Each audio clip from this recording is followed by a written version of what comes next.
Bonjour à tous, dans cette vidéo, on va regarder la suite sur les probabilités conditionnelles. Donc, il restera une troisième partie. Donc, dans cet exercice, on va essayer de regarder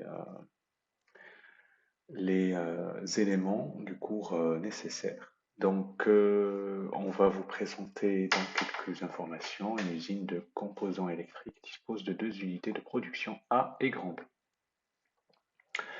Pour l'usine grand A, la production est de 600 pièces. Pour l'usine B, la production est de 900 pièces. Donc on prélève au hasard un composant de la production d'une journée et on vous donne l'information, la probabilité qu'un composant présente un défaut de soudure, sachant, donc cette information est importante, sachant qu'il est produit par l'unité A est 0,014. Donc cette information, c'est la probabilité de présenter un défaut, sachant que ça provient de l'usine A, 0,014.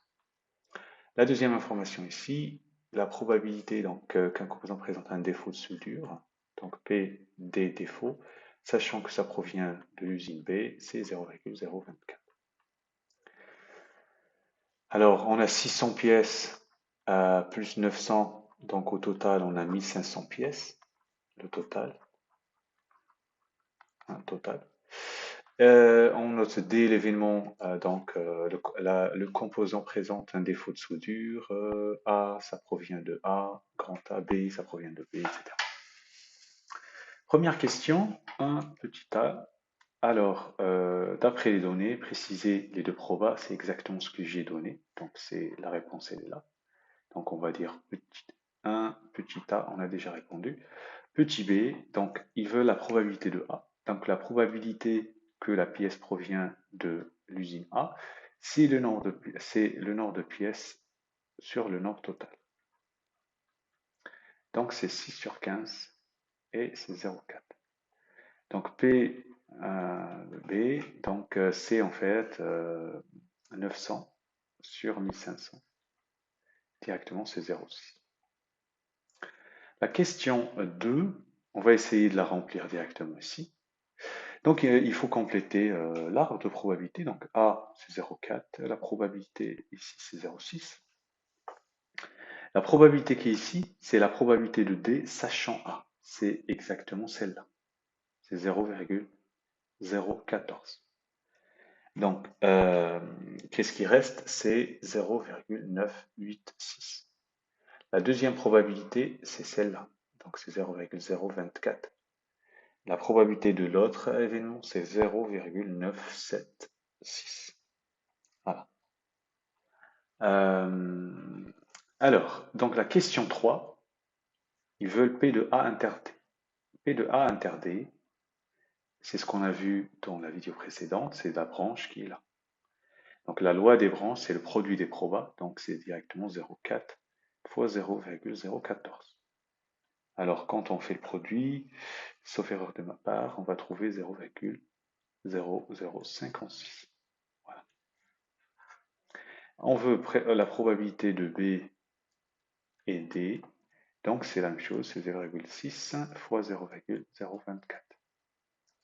Alors, quel est le résultat? C'est 0,0144. Alors, la question 3, là c'était petit a, petit b, ils veulent probabilité de grand D. Alors, c'est ce que j'avais dit, donc là on a besoin de la formule de probabilité totale parce que D c'est à l'extrémité de l'arbre. Et donc, on peut avoir D sachant qu'on est parti de A ou de B. Donc, formule de probabilité totale. Formule de proba totale. D'accord? Donc, c'est P de A et D ou plus P de B et D. Donc, il suffit d'additionner les deux probabilités au-dessus qu'on a déjà calculées. L'exercice est fait pour 0,0056 plus 0,0144. Donc quand on fait le calcul, on trouve 0,02. Voilà. P de grand T. Alors, donc la question 4 est la dernière. Question 4, qu'est-ce qu'on vous dit? On prélève dans la production totale un composant présentant un défaut. Donc, parmi ceux qui présentent un défaut, donc si je cherche une proba, le sachant, donc on sait que c'est sachant D. Quelle est la probabilité qu'il provienne de l'unité A? Donc, c'est P de A sachant D.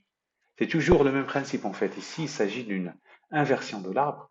Donc on écrit la formule, c'est P de A inter D sur P de D. Et je remplace. P de A inter D est juste là.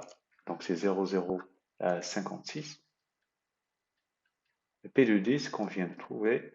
Et finalement, ça me donne, le total c'est 0,28. Voilà, 0,28. Donc ça, c'est la probabilité que la PS provienne de A, sachant qu'elle a un défaut. Voilà, c'est fini pour cet exercice.